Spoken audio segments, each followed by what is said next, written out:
காரைக்கால் திருச்சபைக்கு முதல் முறையாக வார்த்தைகளை பகிர்ந்து கொள்ளும்படி எனக்கு இந்த வாய்ப்பு கிடைத்தவுடனே ஆண்டவருக்கு நன்றி சொல்றேன். நான் உங்களுக்கு வார்த்தையை பகிர்ந்து கொள்ளும்படிக்கு யோசித்த பொழுது எனக்கு ஆண்டவர் கொடுத்த ஒரு வார்த்தை என்னன்னா, நாம் யோவான் எழுதின சுவிசேஷம் 3வது அதிகாரத்துல 16-17 வசனத்துல நம்ம இப்படி வாசிக்கிறோம். யோவான் 3:16-17. நான் தமிழ் வேதாகமத்துல நான் வாசிக்கிறேன். யோவான் 3:16-17 வசனங்களை வாசிக்கிறேன். தேவன் தம்முடைய ஒரே பேரான குமாரனை விசுவாசிக்கிறவன் எவனோ அவன் கெட்டு போகாமல் நித்திய ஜீவனை அடையும்படிக்கு அவரை தந்தருளி இவ்வளவாய் உலகத்தில் அன்பு கூர்ந்தார். 17வது வசனம், உலகத்தை ஆக்கினைக்குள்ளாக தீர்க்கும்படி தேவன் தம்முடைய குமாரனை உலகத்தில் அனுப்பாமல் அவராலே உலகம் ரட்சிக்கப்படுவதற்காகவே அவரை அனுப்பினார் அப்படின்னு வாசிக்கிறோம். அப்ப முதல் முறை தேவன் தம்முடைய குமாரனாகிய இயேசுவை இந்த பூமிக்கு அனுப்பும் பொழுது அதனுடைய நோக்கம் என்னன்னா, உலகத்தை நியாயந்தீர்ப்பதற்காக அல்ல, ரட்சிப்பதற்காகவே அனுப்பினார். 2வது முறையாக ஆண்டவர் இந்த பூமிக்கு வரும் பொழுது எப்படி வருவார்னு 2 கொரிந்தியர் 5வது அதிகாரம் 10ஆம் வசனத்துல வாசிக்கிறோம். 2 கொரிந்தியர் 5:10.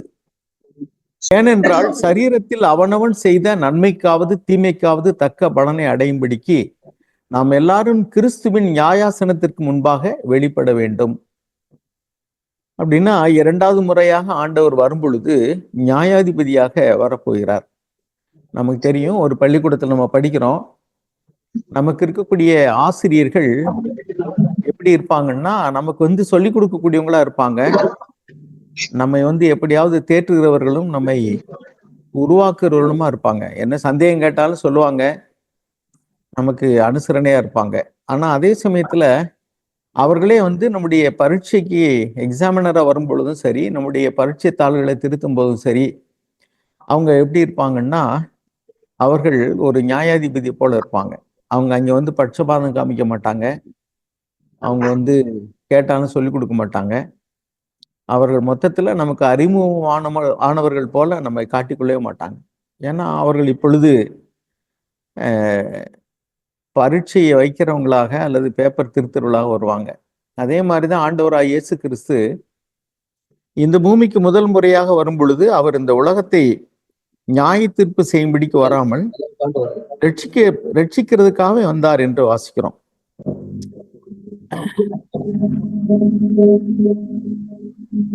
ஆனால் 2வது முறையாக வரும் பொழுது அவர் நியாயம் தீர்க்கிறவராக வருவார்னு வாசிக்கிறோம். யோவான் எழுதின சுவிசேஷத்துல 8வது அதிகாரம் 10-11 வசனத்துல நம்ம வாச்சோம்னா, விபச்சாரத்துல கைமையுமாக பிடிபட்ட ஒரு பெண்ணை கொண்டு நிறுத்துகிறார்கள். அப்பொழுது ஆண்டவர் சொல்கிறார், உங்களில் யாரும் இந்த பாவத்தை செய்யவில்லையோ அவங்கள் முதலாவது கல்லறிய கடவன் சொன்ன பொழுது எல்லாரும் போயிட்டாங்க. அப்பொழுது ஆண்டவர் நிமிர்ந்து பார்த்து சொல்றாரு, அந்த சிறியை தவிர வேறொருவரையும் காணாமல், சிறியே உண்மையில் குற்றம் சாட்டுகிறவர்கள் எங்கே? ஒருவனாயிலும் உன்னை ஆக்கினைக்குள்ளாக தீர்க்கவில்லையா என்றார். அப்பொழுது அந்த சிறிய சொல்லுகிறாள், இல்லை ஆண்டவரே என்றாள். இயேசு அவளை நோக்கி, நானும் உன்னை ஆக்கினைக்குள்ளாக தீர்க்கிறதில்லை, நீ போ, இனி பாவம் செய்யாதே என்றார். அப்படின்னா அது முதல் முறையாக வந்த பொழுது நடந்த சம்பவம் என்னன்னா, அந்த விபச்சாரத்துல கையுமையுமாக பிடிபட்ட பெண்ணை கொண்டு நிறுத்தின பொழுதும், நியாயப்பிரமாணத்தின்படி அவள் கல்லால் எரிந்து கொல்லப்பட வேண்டும் என்று அவர்கள் சொன்ன பொழுதும் கூட ஆண்டவர் நானும் உன்னை தீர்க்கிறதில்லை, நீ போ, இனிமே பாவம் செய்யாதே என்று இரக்கம் காட்டி ஒரு விபச்சாரத்தில் பிடிபட்ட பெண்ணை கூட அனுப்பிவிட்டார். ஆனால் 2வது முறையாக நம்ம வாசிக்கிறோம். 1 பேதுரு 1வது அதிகாரம் 17வது வசனம் வாசிங்க. 1 பேதுரு 1:17. நானே வாசிக்கிறேன், ஏன்னா உங்களுக்கு ஆடியோ ப்ராப்ளம் இருக்கிறதுனால. 1 பேதுரு 1:17 வாசிக்கிறேன். அன்றியும் பட்சபாதம் இல்லாமல் அவனுடைய கிரியைகளின்படி நியாயந்திருக்கிறவரை நீங்கள் பிதாவாக தொழுது கொண்டு வருகிறபடியால் இங்கே பரதேசிகளாய் சஞ்சரிக்கும் அளவும் பயத்துடனே நடந்து கொள்ளுங்கள். ஆங்கிலத்தில் எழுதியிருக்கு, if you address as father, the one who impartially judges according to each one's work, conduct yourselves in fear during the time of your stay on earth. அப்ப இந்த பூமியில நாம் இப்பொழுது அந்நியரும் பரதேசிகளும் போல இருக்கிறோம். நம்முடைய பிதாவாகிய தேவன் நமக்கு பிதாதான்.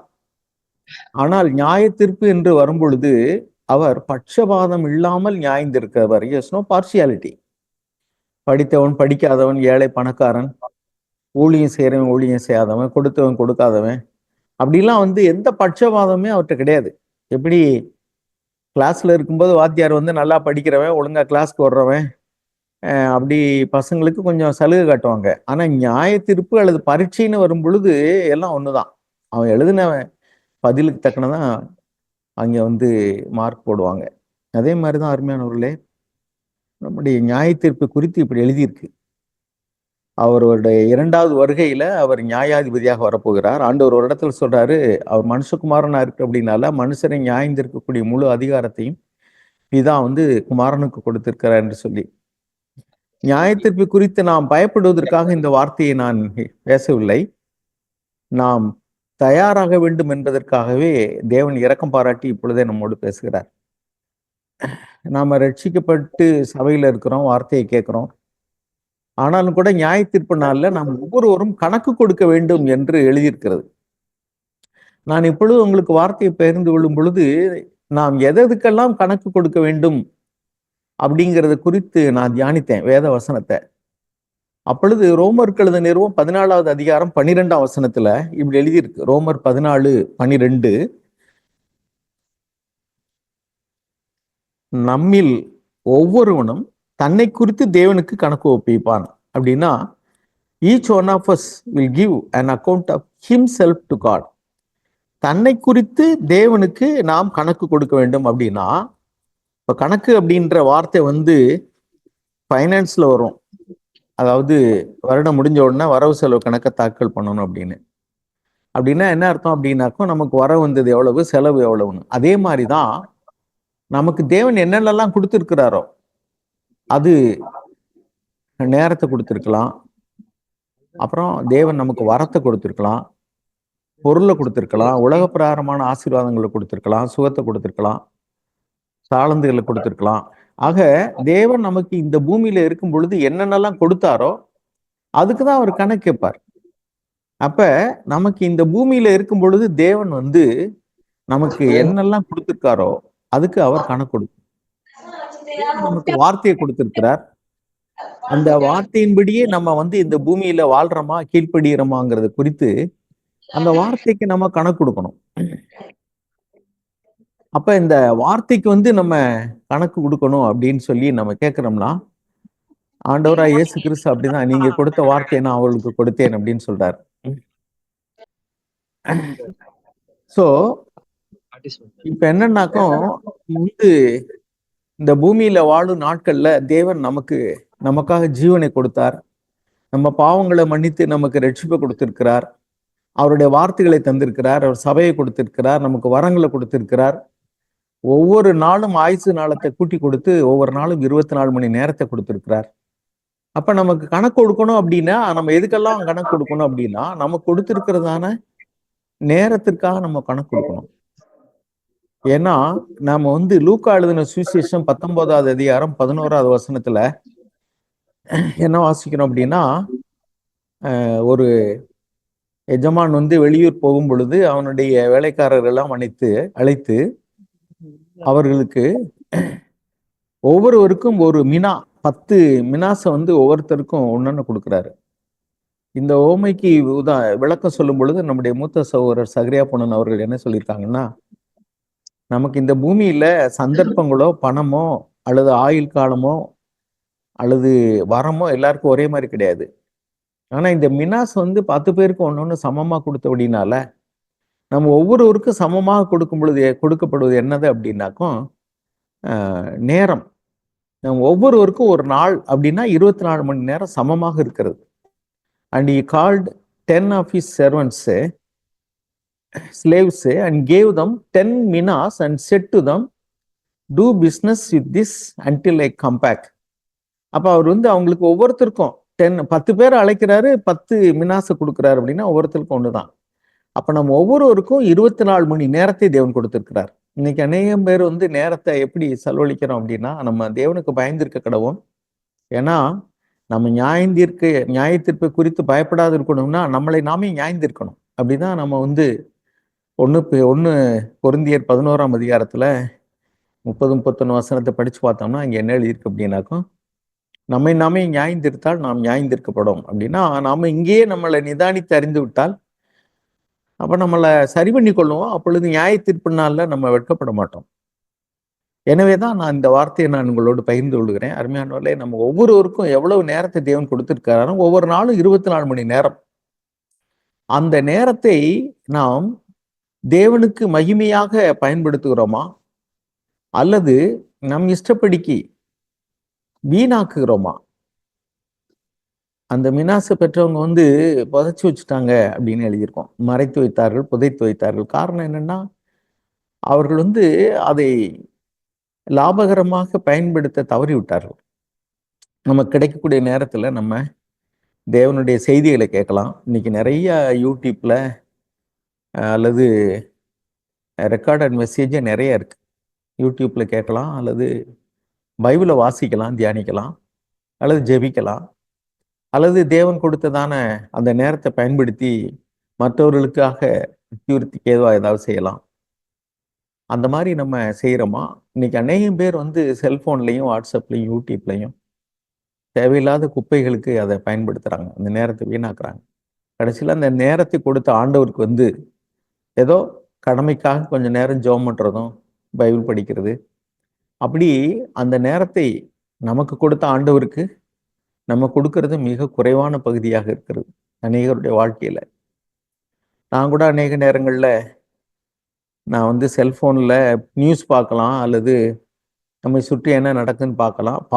பாவத்துக்கு ஏதுவாக ஆபாச காட்சிகளை பார்க்கறதோ அல்லது சினிமா பார்க்கறதோ அல்லது வேற ஏதாவது வீணாக்காம இருந்தாலும் கூட அது பாவம் இல்லை. நான் பார்க்கறது எப்படி சில பேர் கேம்ஸ் விளையாடுறாங்க, அப்படி செஞ்சா கூட அது பக்தி விருத்திக்கு ஏதுவாக முதலீடு பண்றது அப்படின்னா, அதனால நாம இன்னும் கொஞ்சம் தாளந்துகளை அதிகப்படுத்திக் கொள்ளக்கூடியதாக வார்த்தைகளை தியானிப்பது, ஜெபிப்பது, அல்லது செய்திகளை கேட்கறது, அல்லது உதவி செய்யறது, இப்படி நம்முடைய நேரத்தை நாம் இன்னும் கொஞ்சம் அதை பக்தி விருத்திக்கு ஏதுவாக பயன்படுத்துகிறோமா என்பதை நம்ம நியாயந்திருக்கிறோம். என்ன எழுதியிருக்குனாக்கா, நாம் அதுக்கெல்லாம் கணக்கு கொடுக்கணும்னு எழுதியிருக்கு. You have to give an account. 10 மினாசு கொடுத்துட்டு அந்த முதலாளி வந்த பின்னாடி அவருக்கு கணக்கு கேட்டார், கொண்டு அவங்களுக்கு கொண்ட இதுன்னு. அதே மாதிரி தேவன் நம்ம கொடுத்த வரத்துக்கு நம்ம கணக்கு கொடுக்கணும். நாம் வந்து மத்திய எழுதின சுவிசேஷத்துல 25வது அதிகாரம் 14வது வசனம் வாசிப்போம். மத்திய 25:14.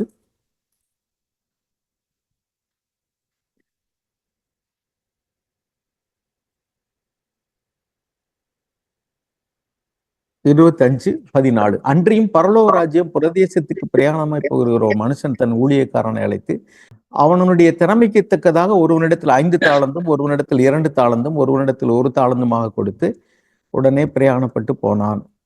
அப்புறம் திரும்பி வரும் பொழுது அதுக்கு பின்னாடி உள்ள வசனங்கள்ல பார்க்கிறோம், அவர்கள் எல்லாரையும் கூப்பிட்டு அவர்களுக்கு அக்கௌண்ட்டை கொண்டுட்டு வாங்க அப்படின்னு சொன்னான்.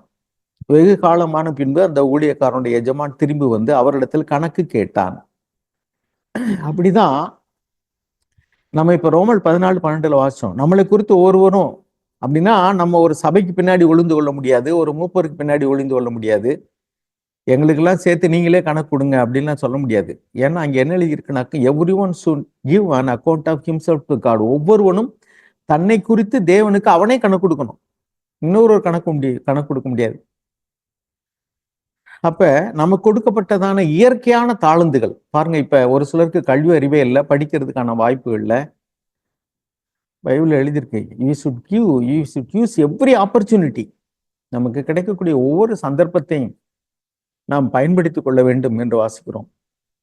இப்ப நாம் வந்து நமக்கு கிடைத்த தாளந்துகள் இயற்கையாக நமக்கு உள்ளதான ஐக்கியூ, அதாவது அறிவுத்திறன், நமக்கு உள்ள படிப்பு அறிவு, நமக்கு எந்த ஒரு வேலையையும் ஒரு திறமையோடு கூட கையாளக்கூடியதான இயற்கையான தாளந்துகள் ஒரு பக்கம்.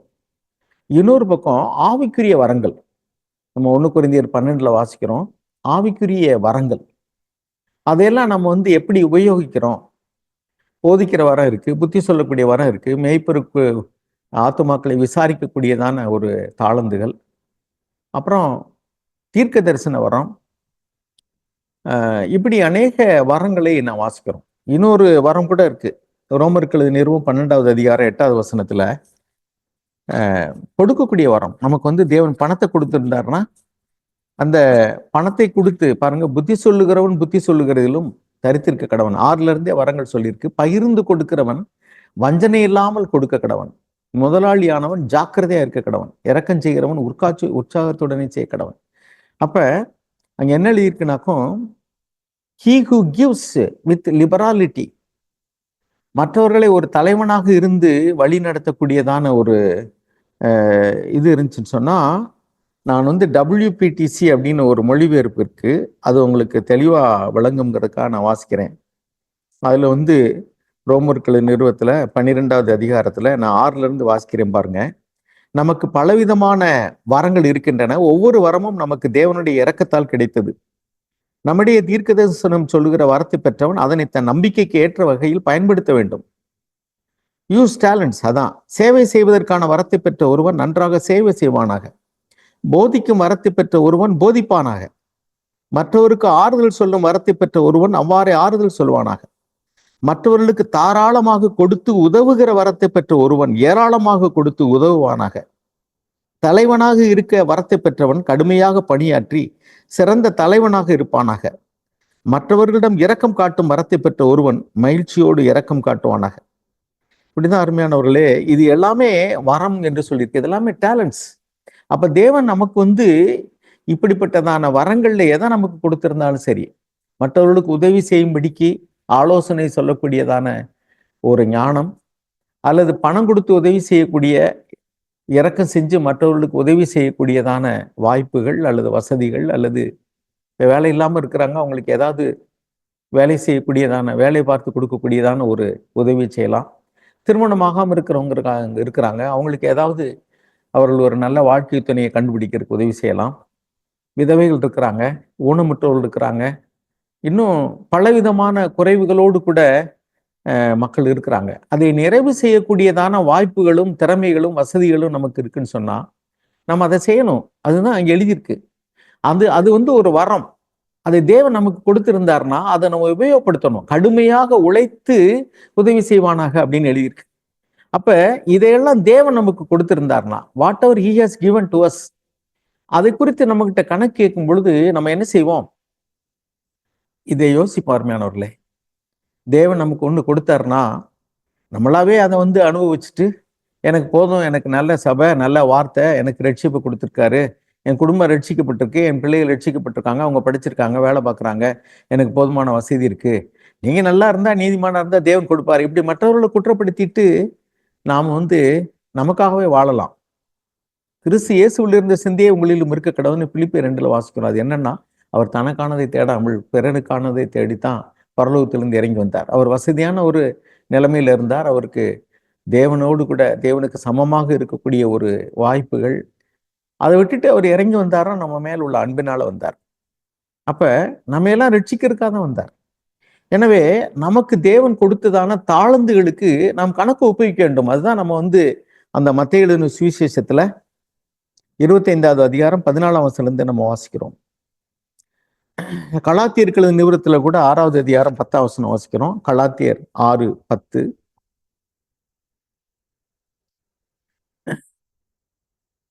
ஆகையால் நமக்கு கிடைக்கும் சமயத்திற்கு தக்கதாக யாவருக்கும், விசேஷமாக விசுவாச குடும்பத்தார்களுக்கும் நன்மை செய்ய கடவோம்.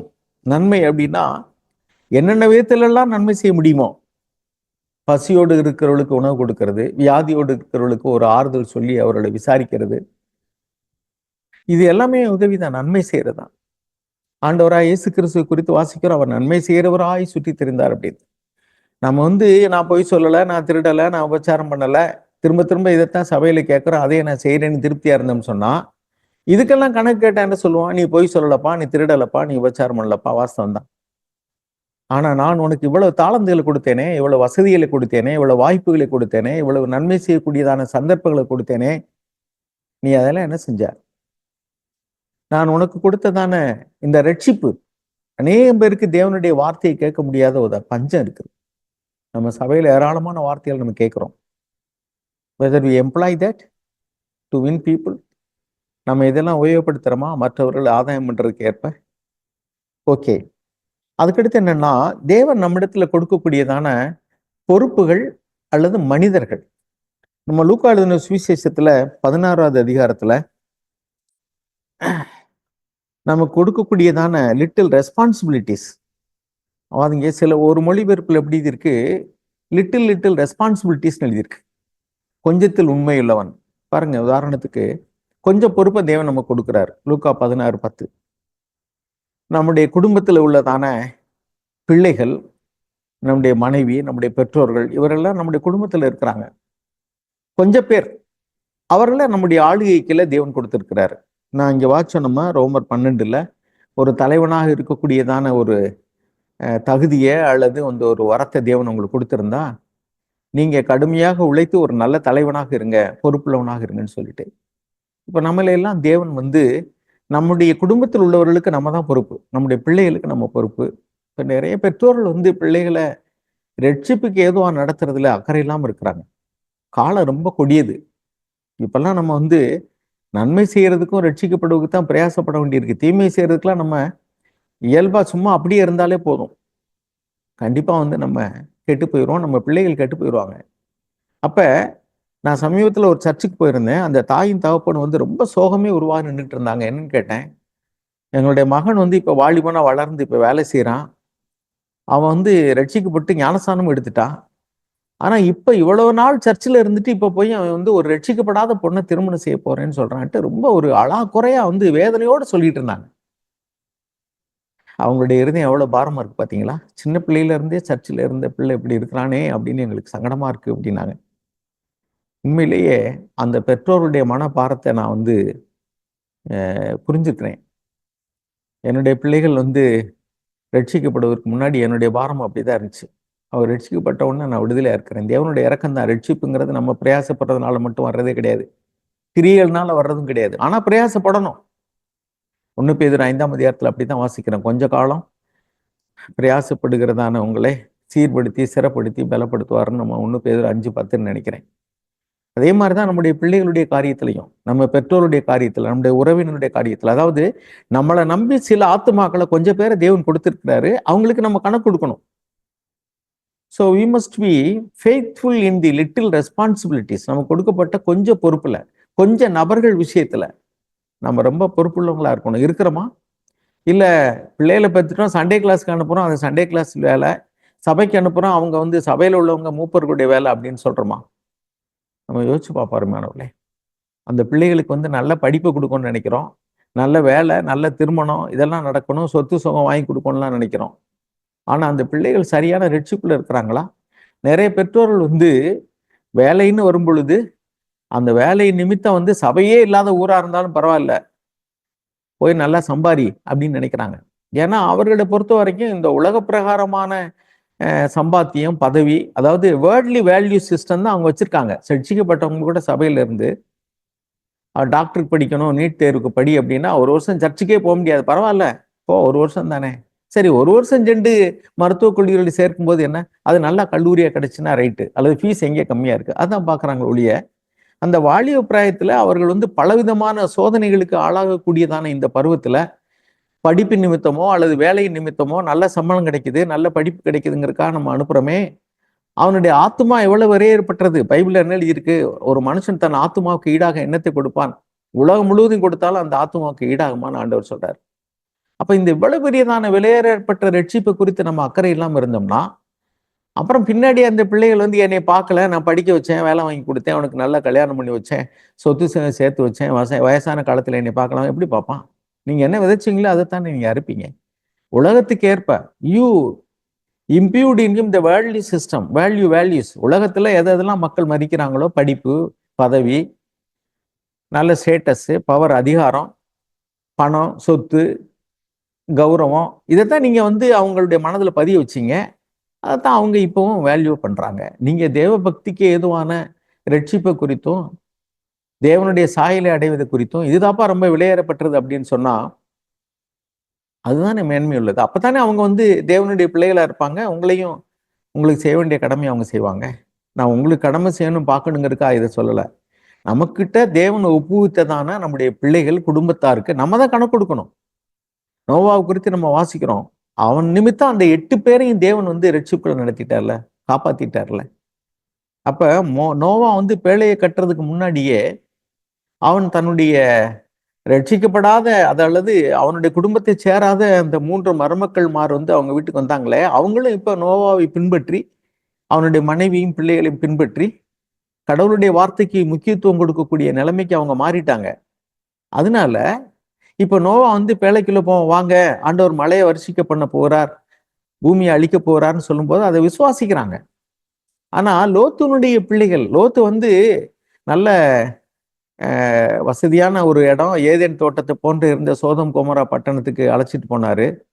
அவனுடைய மருமக்கள் மாரெல்லாம் அந்த எண்ணமே வரலையே, ஆண்டவர் அழிக்க போறார் சோதம் கொமோரா பட்டணத்தை வாங்க அப்படின்னா, they were all reluctant because Lot himself was reluctant. லோத்துவே வந்து அவர் நீதிமான் அவரை குறித்து எழுதியிருந்தா கூட தேவனுடைய வார்த்தையின்படியே நடக்க போகுங்கன்னு விசுவாசிக்கிறதுல அவர் வந்து குறைவுள்ளவராக தான் இருந்தார். கடைசியில் அவங்கள வெளியே பிடிச்சி இழுத்துட்டு போனாங்க, இல்லைன்னா அவர் அழிஞ்சு போயிருப்பார்.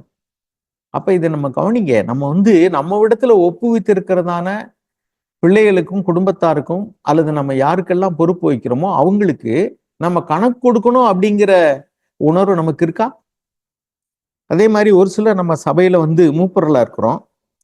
நம்ம வந்து இப்ப எபிரேயர்கள் நிருபத்துல 13வது அதிகாரம் 17வது வசனம் வாசிங்க. எபிரேயர் 13:17. எபிரேயர் 13:17 வாசிப்போம். உங்களை நடத்துகிறவர்கள் உங்கள் ஆத்துமாக்களுக்காக உத்தரவாதம் பண்ணுகிறவர்களாய் விழித்திருக்கிறவர்கள் ஆனபடியினால் அவர்கள் துக்கத்தோட அல்ல சந்தோஷத்தோட அதை செய்யும்படி அவர்களுக்கு கீழ்ப்படிந்து அடங்குங்கள். அவர்கள் துக்கத்தோட அப்படி செய்தால் அது உங்களுக்கு பிரயோஜனமா இருக்க மாட்டாதே. இத இன்னொரு ஆஸ்பெக்ட்ல பாருங்க. இது யாருக்கு எழுதுறாருன்னா சபையில் உள்ளதான சகோதரர்களுக்கு சொல்றாரு, நீங்க வந்து அவர்களுக்கு கீழ்ப்படிஞ்சு ஒத்துழைங்க அப்படின்னு. என்ன காரணத்துக்கு ஒத்துழைக்க சொல்றாரு இங்க பாருங்க. அவர்கள் உங்கள் ஆத்துமாக்களுக்கு, அந்த வசனத்தை மறுபடியும் வாசிப்போம். அவர்கள் உங்களை நடத்துகிறவர்கள் உங்கள் ஆத்துமாக்களுக்காக உத்தரவாதம் பண்ணுகிறவர்களாய் விழித்திருக்கிறவர்கள் அப்படின்னால அவங்க விழித்திருக்கிறாங்கிறாரு. நான் இப்ப கேள்வி கேட்கிறேன், மூப்பர்கள் அல்லது சபைக்கு பொறுப்பா இருக்கிறவர்களை பார்த்து நம்ம விழித்திருக்கிறோமா? அதுல ஆங்கில வேதாகமத்துல என்ன எழுதியிருக்கு தெரியுமா? Obey your leaders and submit to them for they keep watch your souls as those who will give an account. அவர்கள் தேவனுக்கு கணக்கு ஒப்புவிக்க வேண்டும் என்றதான விழிப்புணர்வோடு கூட உங்க ஆத்துமாக்களுக்கு அவங்க கணக்கு கொடுக்கணும்னு ரொம்ப விழிப்பா இருக்கிறாங்கன்னு சொல்றாங்க. இது உண்மைதானா? பொறுப்பா இருக்கிற சகோதரர்களே, நம்ம இடத்துல ஒப்புவித்ததான சபையினுடைய ஆத்துமாக்களுக்கு நாம் கணக்கு ஒப்புவிக்க வேண்டும், ஆனபடினால விழித்திருக்க வேண்டும் என்பதைத்தான் இதுல மறைமுகமா நம்ம வாசிக்கிறோம். ஆத்துமாக்கள் வந்து ஒத்துழைக்கணும், கீழ்ப்படியணும், கரெக்டு. அதே சமயத்துல மூப்பர்கள் ஆனவர்கள் கணக்கு கொடுக்கணும், அவர்கள் விழிப்பா இருக்கிறாங்கன்னு சொல்லியிருக்கு. அது உண்மைதானா? நம்ம விழிப்பா இருக்கிறோமா? பைபிள்ல ஒரு வசனம் வாசிக்கிறோம், கர்த்தருடைய ஊழியத்தை அசைதியா செய்கிறவன் சபிக்கப்பட்டவன் வாசிக்கிறோம். கர்த்தருடைய ஊழியத்தை செய்யக்கூடிய அல்லது மூப்பர்களாய் அல்லது உதவியாளர்களாய் அல்லது சபையில இன்னும் பொறுப்புள்ளவர்களாய் தேவன் நம்மளை வைத்திருந்தா அது என்ன பொறுப்பா இருந்தாலும் சரி, அந்த பொறுப்பை குறித்து நாம் கணக்கு கொடுக்க வேண்டும் அப்படிங்கிற உணர்வு நமக்கு இருக்குதா? அதுதான் நான் கேட்கிறேன். அதே மாதிரி மத்தேயு 24:45 வாசிப்போம். மத்தேயு 24:45.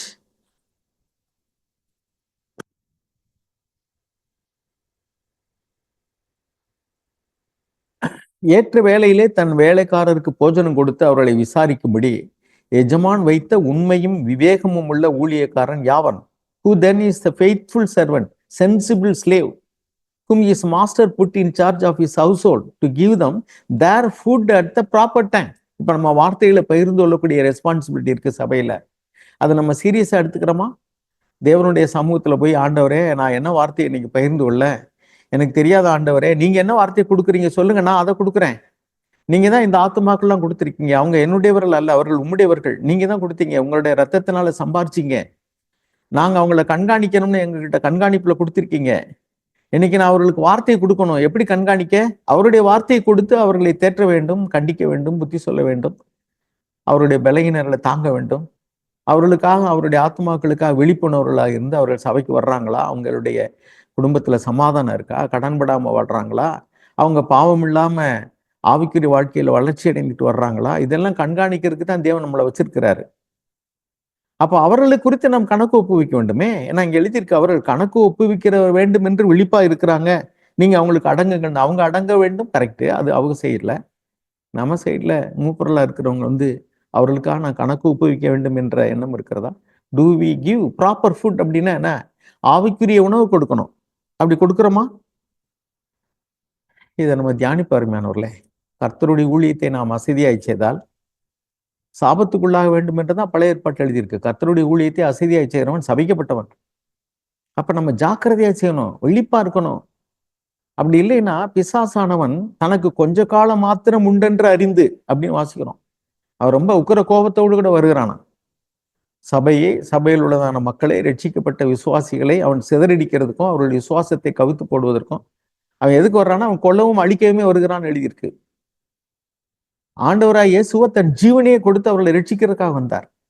அவருடைய பிரதிநிதிகளாக அல்லது அவருடைய ஊழியக்காரர்களாக இருக்கக்கூடிய நாம அந்த பொறுப்பை வந்து எந்த அளவுக்கு உண்மையா செய்யறோம்ங்கிறத நம்ம நிதானித்து பார்ப்பாருமானவர்களே. நம்மை நாமே நிதானித்து அறிந்தால் நாம் நியாயந்தீர்க்கப்படும். அப்படி இல்லைன்னா நியாயத்தீர்ப்பினால நாம் கணக்கு கொடுக்கும் போது அவர் என்ன சொல்வாரு? உண்மையும் விவேகம் மற்ற ஊழியக்காரனே, நான் கொடுத்த தாளந்துகள், உனக்கு கொடுத்ததான நன்மை செய்யும்படியான திராணி, உனக்கு கொடுத்த வரம், உனக்கு கொடுத்த நேரம், உனக்கு கொடுத்ததான சுகம், சொத்து, எல்லாவற்றையும் நீ வந்து நீயே வச்சுக்கிட்டு, அந்த எசேக்கியேல் 16:49 வாசிப்போம். வெளியில இருக்கிறவங்கெல்லாம் வந்து ஏழையா தேவையுள்ளவங்களா இருக்கிறாங்க.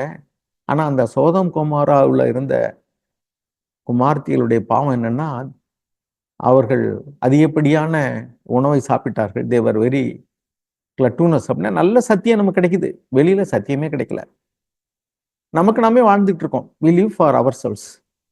சோம்பேறித்தனமா நல்ல சத்தியம், நல்ல சபை, நமக்காகவே வாழ்ந்துட்டு இருக்கோம். வெளியில இருக்கிறவங்களை குறித்து நமக்கு கவலை கிடையாது, நம்ம வீட்டுல இருக்கிறவங்களை குறித்து நம்மளுக்கு கிடையாது, சபையில இருக்கிறவங்களை குறித்தும் கவலை கிடையாது. ஒருவேளை பிரசங்கம் பண்ண எந்திரிச்சு நிக்கிறோம்னாக்கும் வார்த்தைகளை கொடுத்து சாட்டையடி அடிக்கிற மாதிரி அடிச்சு நம்ம இங்க மத்தேயு 24:45 அப்படிதான் வாசிக்கிறோம். மத்தேயு 24:45 கீழே நம்ம வாசிக்கிறோம். அவர்கள் வந்து அடுத்த வசனம், அதுக்கடுத்து 47, தன் ஆசிகள் எல்லாவற்றின் மேலும் அவனை விசாரணைக்காரனாக வைப்பான் என்று மெய்யா உங்களுக்கு சொல்கிறேன். யாருன்னா உண்மையில வேலைக்காரர்கள். அதுக்கடுத்து என்ன வாசிக்கிறோம்? அந்த ஊழியக்காரனோ பொல்லாதவனாயிருந்து என் ஆண்டவன் வர நாள் செல்லும் என்று தன் உள்ளத்திலே சொல்லிக்கொண்டு தன்னுடைய சக வேலைக்காரர்களை அடிக்க தொடங்கி வெறியோடே புசிக்கவும் குடிக்கவும் தலைப்பட்டாள். அவனுக்கு கொடுத்ததான வாய்ப்புகளையும் அவன் வந்து நல்லா அனுபவிக்கிறான். ஆனா சக ஊழியக்காரர்களை அவன் அடிக்கிறவனா இருக்கிறான். அப்படின்னா அதுக்குரிய பலனை தான் கிடைக்கும் அப்படின்னு சொல்லிட்டு நம்ம வாசிக்கிறோம். ஸோ நம்ம எல்லாரும் வந்து அவருக்கு கணக்கு ஒப்புவிக்க வேண்டியது. நமக்கு கொடுக்கப்பட்ட தாளந்துகள், வரங்கள், நமக்கு கீழே நம்மை பொறுப்பாய் நியமித்திருக்கிறதான சகோதர சகோதரிகள், குடும்பத்தார், அவர்களை குறித்து நாம் கணக்கு கொடுக்க வேண்டும். இது குறித்து நாம் பயந்திருப்போம் அருமையானவர்களே. 1 பேதுரு 4வது அதிகாரம் 5ல இருந்து வாசிப்போம். 1 பேதுரு 4வது அதிகாரம் 5வது வசனம்.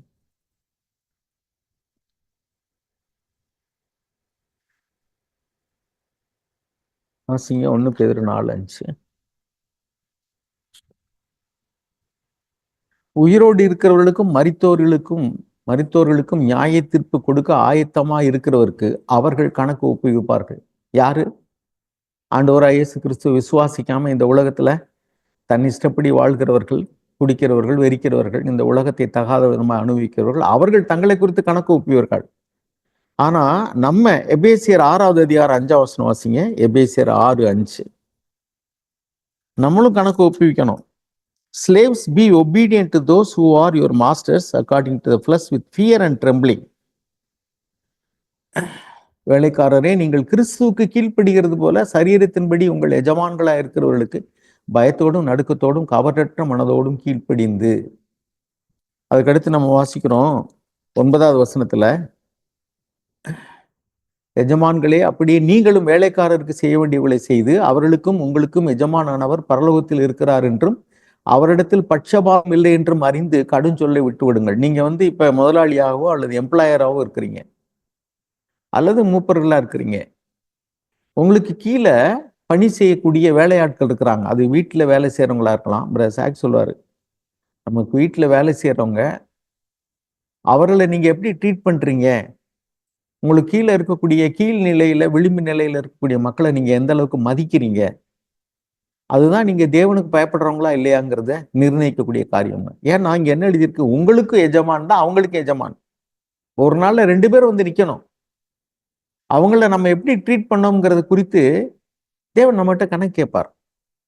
உனக்கு வேலை செய்யும்படிக்கு, உனக்கு கீழே பணிவிடை செய்யும்படி உங்களை கொடுத்து உன்னை முதலாளியா வச்சனே, அல்லது உன்னை மாஸ்டரா வச்சு உனக்கு கீழே இவங்களையெல்லாம் கீழ்ப்படியக்கூடிய பணியாளர்களை வைத்திருந்தேனே, அவங்கள்ட்ட நீ எப்படி நடந்துக்கிட்ட? அவங்களுக்கு உரிமை கொடுத்தியா? அவங்களிடத்துல இறக்கம் காமிச்சியா? அவங்களுக்கு உதவி செஞ்சியா? அல்லது அவங்கள அடிச்சு அடக்கி ஆண்டியா அப்படின்னு கேட்பாரு. இப்படிலாம் நம்ம யோசிச்சோம்னா இங்கே நம்ம நியாயம் தீர்ப்போம், மனம் திரும்பிடுவோம். அப்ப நம்ம மனம் திரும்பி அறிக்கையிட்ட பாவங்களை ஆண்டவர் மன்னிக்கிறபடினால் அது நியாய தீர்ப்பு நாளுக்கு வராது. அதனாலதான் தேவன் இரக்கமாயிருந்து இப்பொழுது நம்மோடு கூட பேசுகிறார். அப்புறம் மத்தேயு எழுதின சுவிசேஷம் 12வது அதிகாரம் 36 வசனத்தை வாசிக்கும். மத்தேயு 12:36.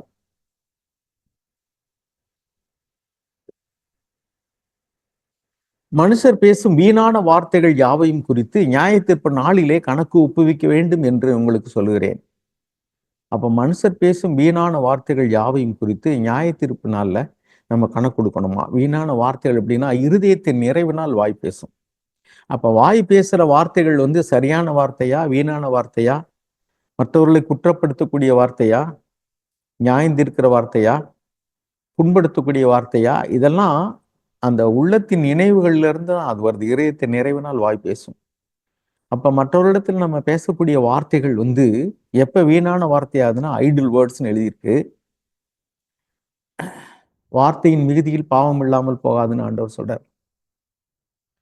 ஆமான்னு ஆமான்னு சொல்லுங்க, இல்லைன்னா இல்லைன்னு சொல்லுங்க. எதையாவது நீங்க மறைக்கிறதுக்கோ அல்லது உங்களை நல்லவங்களா அங்க காட்டி கொள்றதுக்காகவோ நீங்க வார்த்தைகள்ல நீங்க கொஞ்சம் கூட்டி குறைச்சி பேசுனீங்கன்னா அதுல பாவம் இல்லாமல் போகாது அப்படிங்கிறார். வார்த்தை குறித்து நம்ம கணக்கு ஒப்புவிக்கணும் அப்படிங்கிறது குறித்து நம்ம என்னைக்காவது யோசிச்சிருக்கோமா? நம்ம சபையில் கூட வார்த்தையை கொண்டு வரும்போது சில நேரங்கள்ல நான் சோதிக்கப்பட்டிருக்கேன். நமக்கு யாரையாவது குறித்து ஒன்று தெரியும் சொன்னா நம்ம அவங்கள சாடுறது மாதிரி நம்ம வார்த்தை இப்படி கொண்டு போயிடுவோம் அப்படியே. ஆனா தேவனுடைய வார்த்தை எப்படி போகணும்னா, காற்று எங்கிருந்து வருகிறது எங்கே போகுதுன்னு தெரியாதபடி இப்படி போகணும். புனல் மாதிரி விரிஞ்சிட்டு போகணும். போக போக அது பரவலா போகும், எல்லாருடைய இருதயத்துக்கு நேராக போகும். ஏன்னா தேவன் பேசக்கூடிய வார்த்தைகளை நாம யாராவது ஒருத்தரை மனசுல வச்சுக்கிட்டு நம்ம பேசணும்னு சொன்னா அது அப்படியே அவருக்கு சூட் ஆகிறது மாதிரிலாம் நம்ம வார்த்தைகளை ஜாலக்கம் பண்ணுவோம். அது நிச்சயமா அவர்கள் மனதை புண்படுத்தத்தான் செய்யும். எனவே அருமையானவர்களே, நாம் இதையெல்லாம் நம்மளை நியாயந்தீர்த்து பார்ப்போம். நியாயத்தீர்ப்பு நாள்ல நம்மளை நியாயந்தீர்க்க போகிற கர்த்தர் நியாயாதிபதியாக உட்கார போறாரு. அப்போ நம்ம எல்லாரும் வார்த்தைகளை குறித்தும் கிரியைகளை குறித்தும் நம்ம கணக்கு ஒப்பிக்கணும். அதாவது பிரசங்கியினுடைய புஸ்தகத்துல 12வது அதிகாரம் 13-14 வசனத்தை வாசிப்போம். பிரசங்கி 12:13-14.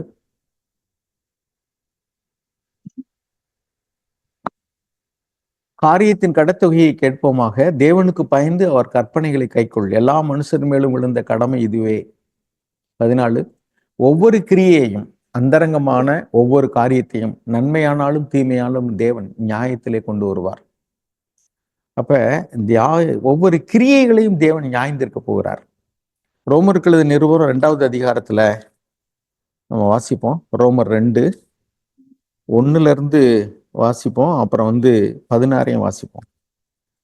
அதாவது ஒரு பரீட்சை எப்படி இருக்குங்கிறதுக்கு ஒரு பையனுக்கு மாடல் கொஸ்டின் கொடுக்கற மாதிரியும் அல்லது முக்கிய கொஸ்டின் கொடுக்கற மாதிரியும் தேவன் இங்கேயே நமக்கு வார்த்தைகளை கொடுத்திருக்கிறார். அதை நம்ம சீரியஸா எடுத்துக்கிட்டு தேவன் பட்சபாதம் இல்லாமல் நியாயந்திருப்பார். நான் வேண்டியவன் வேண்டாதவன், ஆஃபரிங் நிறைய கொடுத்தவன், சபைக்கு வேலை செஞ்சவன், இப்படியெல்லாம் அல்லது மூப்பொருளுக்கு வேண்டியவன் அப்படிலாம் தேவன் பார்க்க மாட்டாரு. பட்சபாதம் இல்லாமல் நியாயந்திருக்கிறவரை நாம் பிதாவை தொழுது கொள்கிறோம், அவருக்கே நம்ம கணக்கு கொடுப்போம். அவருக்கு முன்பாக சகலங்கும் வெளியரங்கமா இருக்கிறது. நம்ம எபிரேயர் 4:12-13 வாசிக்கிறோம். நம்முடைய இருதயத்தினுடைய சிந்தனைகள் ஒவ்வொரு செயலுக்கும் உள்ளதான உள்நோக்கம், தாட்ஸ் அண்ட் இன்டென்ஷன்ஸ், அதையெல்லாம் அவர் அறிந்திருக்கிறார். எல்லாம் வெளியரங்கமா இருக்கு. அவருக்கு நம்ம கணக்கு கொடுக்கணும். அவருடைய நியாயாசனத்துக்கு முன்பாக நிற்போம். என்ன எழுதியிருக்க ரோமர் 2:1 நான் வாசிக்கிறேன். ஆகையால் மற்றவர்களை குற்றவாளியாக தீர்க்கிறவனே, நீ யாராலும் சரி போக்கு சொல்ல உனக்கு இடமில்லை. நீ குற்றமாக தீர்க்கிறவர்கள் எவைகளோ அவைகளை நீயே செய்கிறபடியா நீ மற்றவர்களை குறித்து சொல்லுகிற தீர்ப்பினாலே உன்னைத்தானே குற்றவாளியாக்குகிறாய். 2 இப்படிப்பட்டவைகளை செய்கிறவர்களுக்கு தேவனுடைய நியாய தீர்ப்பு சத்தியத்தின்படியே இருக்கிறது என்று அறிந்திருக்கிறோம். 3 இப்படிப்பட்டவைகளை செய்கிறவர்களை குற்றவாளிகள் என்று தீர்த்தும், நம்ம சபையில நம்ம கீழே உள்ளவங்கள அல்லது நமக்கு கீழே வேலை செய்யறவங்கள நம்ம குற்றவாளிகள் என்று ஈஸியா தீர்த்திடலாம். அவைகளையே நீ செய்கிறவனே, நீ தேவனுடைய நியாய தீர்ப்புக்கு நீ மட்டும் தப்பித்துக் கொள்ளலாம் என்று நினைக்கிறாயோ? ஏனென்றால் தேவன் பட்சபாதம் இல்லாதவர். அல்லது இப்படியெல்லாம் தேவன் நம்மோடு பேசும்போது தேவ தயவு நீ குணப்படும்படி உன்னை ஏவுகிறது என்று அறியாமல் அவருடைய தயவு, பொறுமை, நீடிய சாந்தம் இவைகளின் ஐஸ்வர்யத்தை அசட்டை பண்ணுகிறாயோ? எதுக்கு சொல்றாருன்னா, நீ நியாயந்திருத்து பார்ப்பா.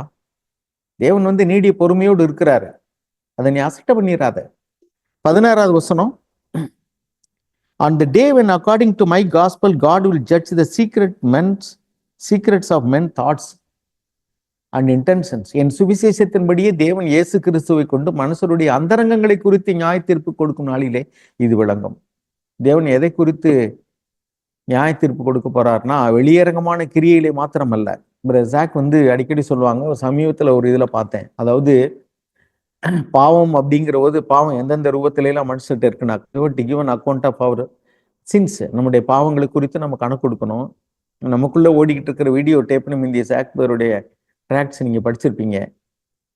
நம்மளுடைய நினைவுகள்ல எல்லாமே ரெக்கார்ட் ஆகிட்டு இருக்கு. இப்ப சிசிடிவி கேமரா, இப்ப நான் உட்காந்து பேசுறேன், இந்த ஹால்ல 4 கேமரா இருக்கு. இங்க எந்த மூலையில யார் என்ன செஞ்சாலும் சரி, கையத்துக்கு காலை தூக்குனா கூட அல்லது பேக்கை தூக்குனாலும் கூட தெரிஞ்சிடும். எல்லாமே ரெக்கார்ட் ஆகிட்டு இருக்கு. ஈவன் வாய்ஸ் ரெக்கார்டர் கூட இருக்கு. அப்ப மனுஷன் கண்டுபிடிச்சதான இந்த இதுல எல்லாமே இப்படி இருக்குன்னா, தேவன் நம்ம படைக்கும் போது நமக்குள்ள என்ன வச்சிருக்காருன்னா, நம்மளுடைய நினைவுகள் எல்லாம் நமக்குள்ளே ரெக்கார்ட் ஆகிட்டு இருக்கு. யாருமே சாட்சி சொல்ல வேண்டியதில்லை. நம்முடைய இருதயத்துல ஓடிக்கிட்டு இருக்கிறது அவர் கண்களுக்கு முன்பாக வெளியரங்கமா இருக்கு. அதைத்தான் நம்ம எபிரேயர் 4:12-13 வாசிக்கிறோம். ஸோ இங்க ஒரு மொழி விருப்பில் என்ன எழுதியிருக்குன்னா, he knows every detail of what is going on inside, thoughts, motives. அப்ப பாவம்னு சொல்லும்போது வார்த்தையினால செய்யக்கூடிய பாவம், கிரியையினால செய்யக்கூடிய பாவம் 2 வெளியரங்கமா இருக்கு. ஆனால் சிந்தனையில செய்யக்கூடிய பாவம், ஒழுக்கக்கேடான சிந்தனைகள், ஆபாசமா ஒருத்தரை கற்பனை பண்ணி பார்க்கறது, நிர்வாணமா கற்பனை பண்ணி பார்க்கறது, அல்லது அவருடைய அந்தரங்களுக்கு குறித்து பார்க்கறது. நாம இச்சையோடு பார்க்கிறோம்னா, எலியாவே உனக்கு இங்க என்ன வேலைன்னு கேட்கிற மாதிரி தேவன் உங்ககிட்ட பேசுவார். ஆவியானவர், உன் கண்ணு எங்கப்பா போகுது? ஒரு ஸ்திரீயை பார்க்கும்போது, ஒரு ஆணை பார்க்கும்போது உன் பார்வை எங்க போகுது? எந்த அவயவத்தை பார்க்குது? ஒரு உடல்ல ஆடை விலகி இருந்தா அங்கே போகுதா? அல்லது ரோட்ல போற ஆண்களையும் பெண்களையும் உன் கண்கள் பார்த்துக்கிட்டு இருக்கா? பக்கத்தில் உள்ளவங்களுக்கு தெரியாது. ஆனா உன் இருதயத்தை பார்க்குற தேவனுக்கு உன் இருதயத்துல என்ன நினைவுகள் ஓடுன்னு தெரியும். உன்னுடைய ஆட்டிடியூட், உன் சக மனிதர்களை குறித்து, அவர் கீழே உள்ளவங்களோ மேல உள்ளவங்களோ, சபையில உள்ள விசுவாசிகளோ அவிசுவாசிகளோ, what is your attitude towards them? மனிதர்களை நீ அற்பமா நினைக்கிறியா? அவர்களுக்குள்ளதான வெளியரங்கமான வசதி, செல்வாக்கு குறித்து அவங்களை பெருமையாகவும் ஒண்ணும் இல்லாதவங்களை அற்பமா நினைக்கிறியா? உனக்கும் அவர்களுக்கு எஜமானவருக்கு நீ கணக்கு கொடுக்கணும். ஜாக்கிரதை. இதுதான் தாட்ஸ், ஆட்டிடியூட்ஸ், அதுல செய்யக்கூடிய பாவம். அப்புறம் மோட்டிவ்ஸ் அண்ட் இன்டென்ஷன்ஸ். நம்ம நல்ல கிரியே செய்யலாம். ஊழியம் செய்யறவர்களை குறித்து கூட பவுல் சொன்னாரு, என் உபத்திரத்தோடு கூட கட்டுக்களை கூட்டும்படிக்கு சிலர் பொறாமையினால ஊழியம் செய்யறாங்கன்னு சொன்னாரு. அப்ப சுவிசேஷத்தை அறிவிக்கிறதுல கூட பொறாமையினால செய்ய முடியும், போட்டி மனப்பான்மையில செய்ய முடியும். சபையில ஏதாவது ஒரு வேலையை செய்யும் போது கூட நம்ம மூப்பர்கள்ட்ட நல்ல பேர் வாங்கறதுக்காக செய்ய முடியும், அல்லது மற்றவர்களுக்கு முன்பாக பிரபல்யமா இருக்கும்படிக்கு செய்யலாம். ஆண்டவர் தான தர்மம் பண்றது, ஜபம் பண்றது, உபவாசம் பண்றது, இதெல்லாம் அந்தரங்கத்துல செய்ய. அப்பொழுது அந்தரங்கத்தை பார்க்கிற பிதா உனக்கு வெளியரங்கமாய் பலன் அளிப்பார்னு சொன்னார். இன்னும் அருமையானவர்களே, நாம எல்லாரும் நம்முடைய அந்தரங்கங்களை குறித்து கணக்கு கொடுக்கணும். நம்முடைய ரகசியமான எண்ணங்களை குறித்து கணக்கு கொடுக்கணும். மனுஷர் பார்க்காத பகுதிகளை தேவன் பார்த்து கொண்டு இருக்கிறார். அவருக்கு முன்பாக நின்று நம்ம கணக்கு கொடுக்கணும். அதே மாதிரி பொறுப்பா இருக்கக்கூடிய சகோதரர்களுக்கு நான் மீண்டும் ஞாபகப்படுத்துறேன், நம்மளுக்கு தேவன் ஒப்புவித்ததான ஆத்துமாக்களை குறித்து நம்ம கணக்கு ஒப்புவிக்கணும். நான் இந்த இடத்துல ஒரு உதாரணமா சொல்ல விரும்புறது, ஆண்டவராக இயேசு கிறிஸ்து பண்ண ஜெபத்துல யோவான் எழுதின சுவிசேஷம் 17-ம் அதிகாரம் 12-ம் வசனம். அதை யோசிக்கும் போது ஆண்டவரே வந்து பிதாவிட்ட போய் கணக்கு கொடுக்கிறார் நம்மை குறித்து. நீங்க பாத்தீங்களேன், யோவான் எழுதின சுவிசேஷம் 17ஆம் அதிகாரத்துல 6வது வசனத்துல ஆண்டவர் சொல்றாரு, பிதாவே அவர்கள் உம்முடையவர்களா இருந்தார்கள், நீர் அவர்களை எனக்கு கொடுத்தீர் அப்படிங்கிறாரு.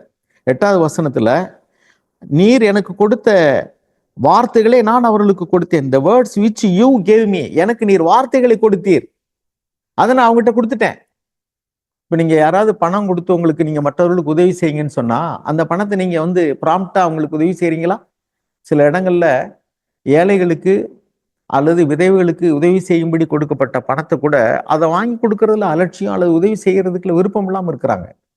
அல்லது அதை வாங்கிட்டு ஒருத்தருக்கு வாங்கிட்டு 2 பேருக்கு பிரிச்சு கொடுக்கறது. உலக பண விஷயத்துல உண்மை இல்லாம இருக்கிறது, உதவி செய்யறதுல உண்மை இல்லாம இருக்கிறது. என்ன சொல்றாரு, நீர் வார்த்தையை கொடுத்தீர், நான் அதை அவர்கிட்ட கொடுத்துட்டேன். நீங்க ஆத்துமாக்களை கொடுத்தீர், அவர்களை காத்து கொண்டு வந்தேன். பாருங்க, அதுக்கடுத்து எழுதியிருக்கு பாருங்க, 12வது வசனம். You have given me your name, I guarded them and not one of them perished. 12வது வசனம். நான் அவர்களுடனே உலகத்தில் இருக்கையில் அவர்களை உம்முடைய நாமத்தினாலே காத்து கொண்டேன். நீர் இவர்களை எனக்கு கொடுத்தீர், நான் அவர்களை காத்து கொண்டேன். நீர் எனக்கு வார்த்தையை தந்தீர், அந்த வார்த்தையை நான் அவர்களுக்கு கொடுத்து விட்டேன். நீர் எனக்கு இந்த ஆத்துமாக்களை தந்தீர், அவர்களை இப்பொழுது நான் உம்மிடத்துல ஒப்புவிக்கிறேன். ஏன்னா நான் இப்ப போறேன், நான் கணக்கு கொடுக்கிறார் ஆண்டவர். நீங்க எனக்கு கொடுத்தீங்கல்ல, அவங்க நீங்க கொடுத்தவங்கள ஒரே ஒருத்த மட்டும் கெட்டு போயிட்டான். அவன் நல்லா தான் இருந்தான். அங்க எழுதியிருக்கு பாருங்க, கேட்டின் மகன் கெட்டு போனானே ஒழிய,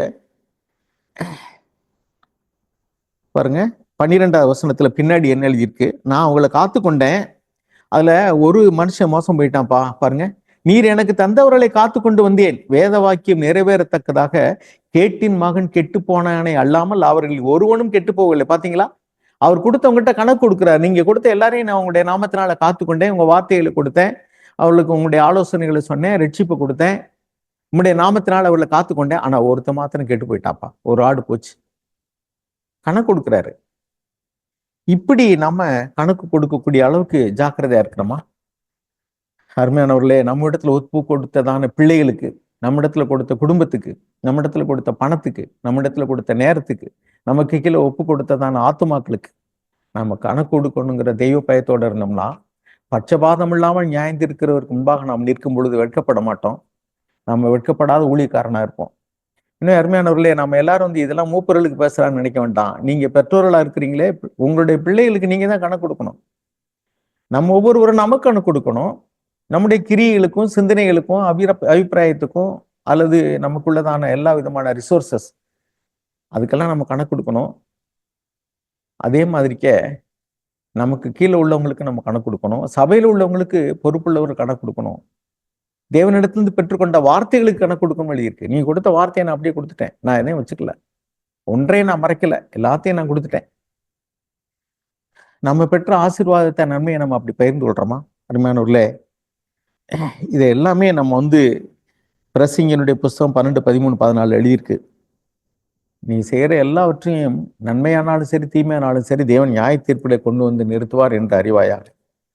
இன்னும் அருமையானவர்களே, இதை நான் பயமுறுத்துவதற்காக சொல்லல.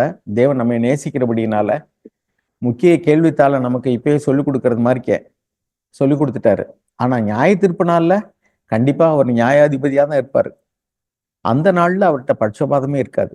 எனவே இங்கே பரதேசிகளாய் சஞ்சரிக்கும் இந்த நாளில பட்சபாதம் இல்லாமல் நியாயந்திருக்க போகிறவரை, அல்லது இப்பொழுது இரட்சகராக இருந்து இப்பொழுதும் நம்மோடு பேசி கொண்டிருக்கிறார் அவருடைய ஆவியானவர் மூலமாக. ஆனால் நியாய தீர்ப்பு நாள் என்று வரும் பொழுது அவர் பட்சபாதம் இல்லாத நியாயாதிபதியா தான் இருப்பார். அன்னைக்கு போய் நாங்க மத்தேயு 7:21 வாசிக்கிறது போல நாங்க வந்து ஊழியம் செஞ்சோம், பிசாசுகளை துரத்தணும், வியாதியை சொஸ்தமாக்கணும், தீர்க்க தரிசனம் உரைத்தோம், நீங்க எங்க தெருவுல போதகம் பண்ணீங்களே மறந்துட்டீங்களா அப்படின்லாம் போய் சொல்ல முடியாது. உங்களை நான் அறியேன், அக்கிரம செய்யற்காரரே, என்னை விட்டு அகன்று போங்கள்னு தான் சொல்வார். எனவே தெய்வ பயத்தோடு கூட நம்மளை நியாயந்திருப்போம். நம்மை நாமே நிதானித்து அறிந்தால் நாம் நியாயந்திருக்கப்படும். நாம் உலகத்தாரோடு கூட நியாயத்திற்கப்படாதபடிக்கு வார்த்தையை அனுப்பி நம்மை சிக்ஷிக்கிறார். மனம் திரும்பும்படிக்கு நீடிய பொறுமையோடு காத்திருக்கிறார்.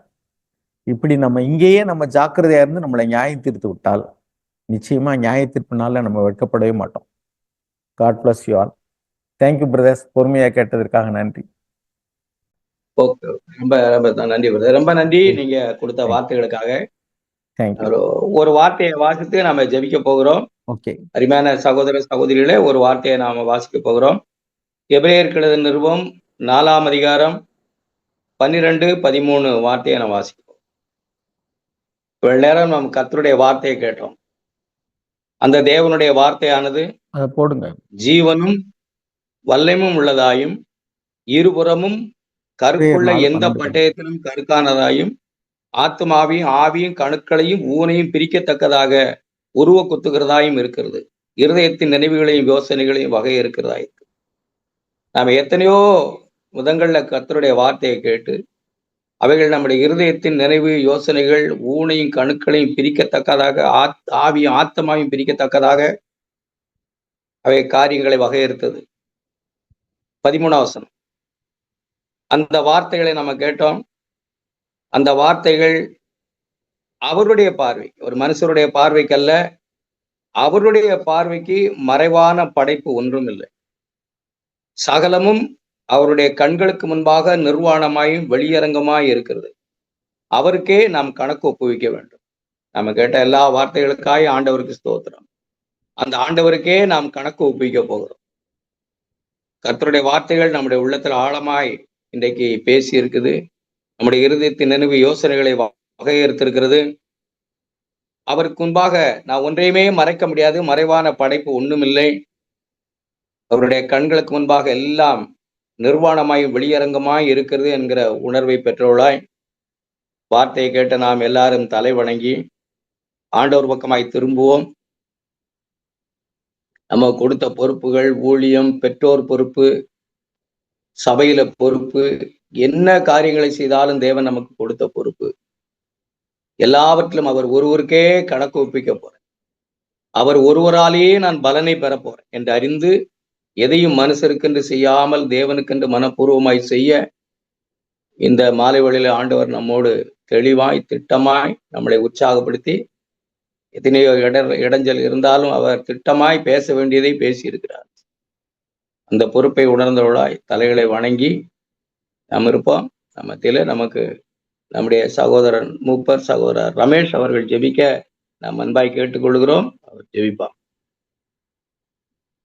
நல்ல பிதாவே, உம்மை துதிக்கிறோம், ஸ்தோத்திரிக்கிறோம். நீர் பேசின எல்லா ஜீவனுள்ள வார்த்தைகளுக்காக நன்றி செலுத்துகிறோம். தேவனே, உம்முடைய ஆவிக்கும் ஆண்டவரே எங்களுக்கு நீர் கொடுத்திருக்கிற விசுவாசத்திற்கும் நாங்கள் கணக்கு ஒப்புவிக்கும்படிக்கு ஆண்டவரே நல்ல ஆவினாவோடு எங்களோட கூட பேசின எல்லா இரக்கத்திற்காக நன்றி கர்த்தாவே. உம்முடைய கண்களுக்கு மறைவேதும் இல்லை ஆண்டவரே, எல்லாம் வெட்ட வெளிச்சமாய் வெளியரங்கமாய் இருப்பதற்காக நன்றி கர்த்தாவே. உள்ளும் புறமும் மேய்ச்சலை கண்டடையும்படிக்கு நல்ல வார்த்தையை, ஜீவனுள்ள வார்த்தையை ஆண்டவரே நீர் பேசி தேவனே உமக்கு பயந்து ஆண்டவரே உம்முடைய நாமத்திற்கு மகிமையாய் வாழும்படி எங்களுக்கு கொடுத்த பொறுப்பிலே, எங்களுக்கு கொடுத்த விசுவாசத்திலே ஆண்டவரே தைரியமாய் நம்பிக்கையாய் உண்மை நம்பி வரும்படிக்கு பேசின எல்லா கிருபை உள்ள வார்த்தைகளுக்காக நன்றி செலுத்துகிறோம், ஸ்தோத்தரிக்கிறோம். எங்கள் வாழ்விலே, எங்கள் சபையிலே ஆண்டவரே சபையாகி தலையாகிய கிறிஸ்துவே உடைய நாமத்திற்கு தொடர்ந்து மகிமை வரும்படிக்கு நல்ல ஆவியாக நாங்கள் நடக்க ஆண்டவரே எல்லாருக்கும் ஒரே கிருபையை தந்து ஆசீர்வதிங்க. உடைய பலத்தினால் ஆண்டவரே எங்களை இடைக்கட்டுங்க கர்த்தா. நாங்களும் ஆண்டவரே நேர்மை உள்ளவர்களாய் தைரியமாய் உள்ளதை உள்ளதென்று உம்மிடத்தில் வந்து ஆண்டவரே ஏதோ சாஷ்டாங்கமாய் உடைய பாதத்திலே வந்துவிட உதவி செய். எடுபடாத நல்ல பங்கை நாங்கள் தெரிந்து கொண்டு உங்களுடைய நாமத்திற்கு மகிமையாய் வாழும்படிக்கு ஆண்டவரே எங்களை நாங்கள் அர்ப்பணிக்கிறோம் கர்த்தா. இந்த வாழ்க்கை எங்களால் முடியாத ஆண்டவரே உம்முடைய ஆவினாலே தொடர்ந்து நடத்தும்படிக்கு மனத்தாழ்மையாய் உம்முடைய சமூகத்திலே வருகிறோம். உம்முடைய திருநாமம் மையப்படும் பொறுப்படுத்திக் கொள்ளும். வார்த்தையை எங்களுக்கு பகிர்ந்து கொடுத்த சகோதரருக்காய் நன்றி கர்த்தாவே. தொடர்ந்து ஆண்டவரே உம்முடைய நாமத்திலே நாங்கள் ஐக்கியப்பட, அன்பாய் இருக்க ஆண்டவரே நீர் கற்றுக் கொடுத்த எல்லாவற்றையும் கைகொள்ள எங்களுக்கு நல்ல ஆவியினால் நிரப்புங்க, ஆசீர்வதிங்க, பலப்படுத்துங்க, பொறுப்படுத்திக் கொள்ளுங்க. இயேசுவின் நாமத்தில் ஜெபிக்கிறோம் பிதா. ஆமென்.